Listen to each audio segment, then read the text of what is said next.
কুরআন এবং হাদিস থেকে মূল্যবান আলোচনা করার জন্য বিশেষ অনুরোধ করছি।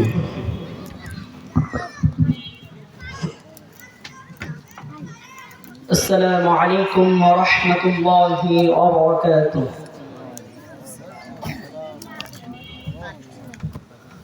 الحمد لله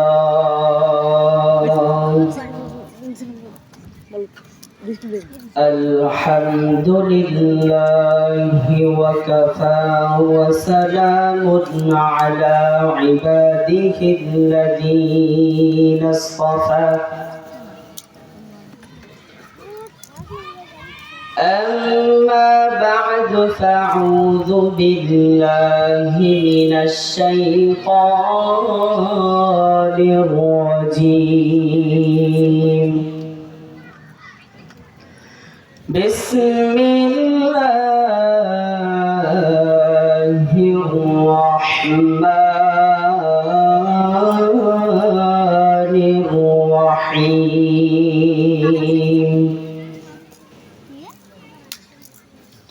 والعصر إن الإنسان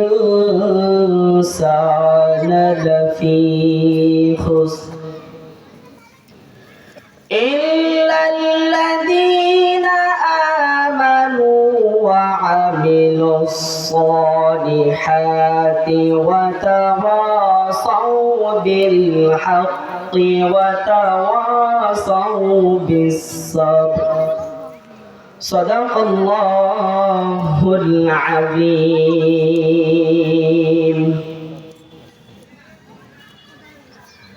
وقال رسول الله صلى الله عليه وسلم: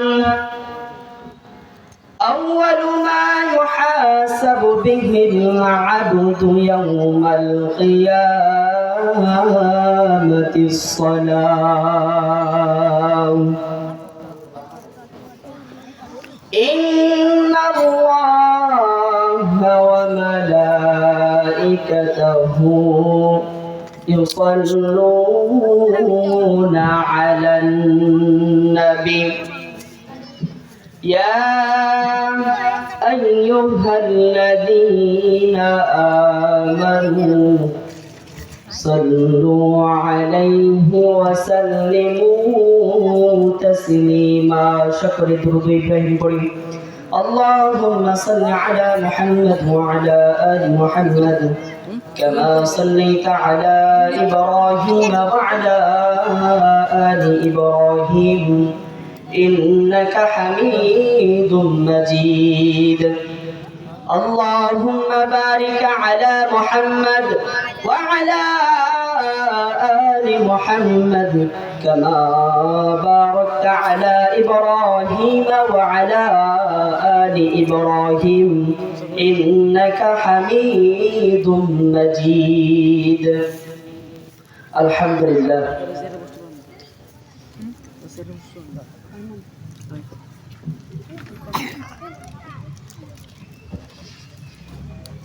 সমস্ত প্রশংসা মহান রব্বুল আলামিনের দরবারে, যে মহান রব্বে করিম আপনাকে আমাকে ভালোবেসে মহাব্বত করে দুনিয়ার সমস্ত কাজ কর্ম থেকে ফারিগ করে একটি জান্নাতের মজলিসে আসার এবং বসার তৌফিক দান করছেন, এই জন্য দিল থেকে শুকরিয়া আদায় করি, বলি আলহামদুলিল্লাহ। অরঙ্গাসা ইসলামী সমাজ কল্যাণ সংঘের উদ্যোগে নবমতম বার্ষিক তাফসিরুল কোরআন মাহফিলের সম্মানিত সভাপতি সাহেব এবং আজকের মাহফিলের প্রধান আলোচক, প্রধান নক্ষত্র জনাব হযরত মাওলানা মুহাম্মদ নুরুল হাসান তাওহীদ ঢাকা, বিশেষ আলোচক হাফেজ মাওলানা আব্দুল্লাহ আল আমিন এবং প্রধান অতিথি হিসাবে উপস্থিত থাকবেন অ্যাডভোকেট আতাউর রহমান বাচ্চু সাহেব। সবাইকে এবং আমার সামনে তালাবারা এবং যুবক ভাইরা, দাড়ি পাকা মুরব্বী বাবারা, সবাইকে আমার অন্তর স্থল থেকে সালাম জানাই। আসসালামু আলাইকুম ওয়া রাহমাতুল্লাহ।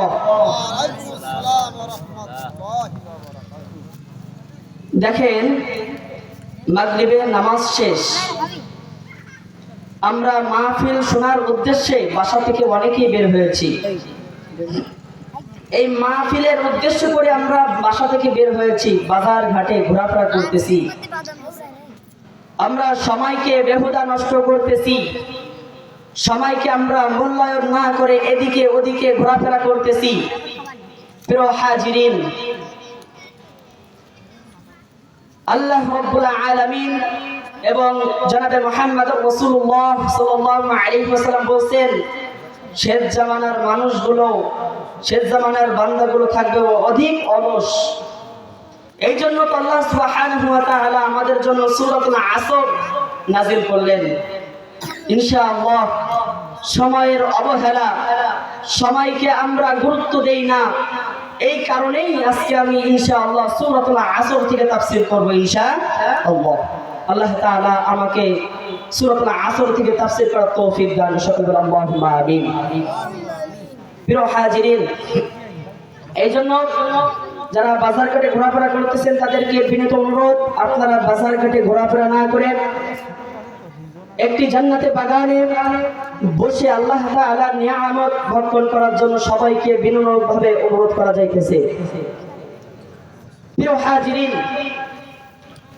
আজকে যে আমরা মাহফিলটা দিয়েছি, এই মাহফিলটা আমাদের তখন সাফল্য হবে, তখনই কামিয়াবি হবে যখন আমরা এই মাহফিল থেকে কিছু নিয়ে নিজে আমল করব, তখনই মাহফিলটা কামিয়াবি হবে। আর যদি এই মাহফিল থেকে এসে আমরা কোনো ফায়দা হাসিল না করতে পারি, তাহলে আমাদের মাহফিলটা বৃথা হয়ে যাবে। আজকের এই মাহফিলটা করার জন্য অরঙ্গা স্যার এবং অন্যান্য যুবক ভাইয়েরা, এলাকার মুরব্বীরা কত পরিশ্রম, কত মেহনত করে এই মাহফিলটা দিয়েছেন। এজন্য আমরা দেখব আমারও যেন ক্ষতি না হয়। ইনারা যে এত কষ্ট করে পরিশ্রম করে একটা মাহফিল দিয়েছেন, ইনাদের মাহফিলটা যেন সফল হয়। এই জন্য আমরা কিছু হোক, একটু হলেও আমরা একটু আমল নিয়ে যাব, যে আমলের কারণে মাহফিলটা সফল হয়ে যায়। আল্লাহ তাআলা এই মাহফিল থেকে আমাদেরকে কিছু নিয়ে যাওয়ার তৌফিক দান করুন, সকলে বলি আল্লাহুম্মা আমিন। প্রিয় হাজিরিন, যুগে যুগে নবী আলাইহিস সালাতু ওয়াস সালামদেরকে দুনিয়াতে পাঠিয়েছেন, তাদের দিয়ে দ্বীনের কাজ করিয়েছেন, তাদেরকে দিয়ে দুনিয়ার বুকে ইসলামী রাষ্ট্র পরিচালনা করেছেন। প্রিয় মুসলমান ভাই বাবারা, দুঃখের বিষয় হলো আজকে আমরা বাংলাদেশ 100 ভাগের 95 ভাগ মুসলমান রাষ্ট্রের মধ্যে মানুষ অনৈতিক কাজ করতেছে, জিনা করতেছে, ব্যভিচার করতেছে, সুদ খাইতেছে, অন্যায় করতেছে, কিন্তু বাংলার জমিনে আমরা এখনো এই সব সাংস্কৃতিক, এই সব কুসংস্কৃতিক এই অন্যায়গুলো আমরা বাধা দেওয়ার মতো আমাদের শক্তি রাখি না। এটা আমাদের জন্য আফসোসের বিষয়। কারণ আফসোসের বিষয় হলো এইটা, বাংলাদেশ এটা মুসলমান রাষ্ট্র, বাংলাদেশ এটা শাহজালাল ইমানি রাহমাতুল্লাহি আলাইহির রাষ্ট্র। এই বাংলার জমিন এটা শামসুল হক ফরিদপুরি রাহমাতুল্লাহি আলাইহির জমিন। এই জমিন এটা আজিজুল হক রাহমাতুল্লাহি আলাইহির জমিন। এই জমিন কোরআনের জমিন, এই জমিন উলামায়ে কেরামের জমিন। যদি কোনো নাস্তিক, যদি কোনো বেঈমান, যদি কোনো নাস্তিক, কোনো বেঈমান, কোনো মুরতাদ আলেমদের বিরোধিতা করতে চায়, কোনো বেঈমান যদি মসজিদ মাদ্রাসার বিরোধিতা করতে চায়, কেউ যদি কোরআন হাদিসের বিরোধিতা করতে চায়, আমরা তাকে এক বিন্দু পরিমাণ ছাড় দিয়ে কথা বলবো না। কথা বলুন ঠিক কিনা? প্রিয় হাজিরিন, এজন্য আমাদেরকে সময়ের বেশি বেশি গুরুত্ব দিতে হবে। সময়টাকে যদি আমরা কাজে লাগাই, এই বাংলার জমিনে কোনো নাস্তিক, কোনো বেঈমান ইসলামের দিকে চোখ রাঙিয়ে কথা বলার সাহস পাবে না। কথা বলুন ঠিক কিনা? এই জন্য আমাদেরকে সময় খেয়াল করতে হবে। আল্লাহ রাব্বুল আলামিন বলতেছেন ওয়াল আসর, আল্লাহ রাব্বুল আলামিন বলতেছেন সময়ের কসম,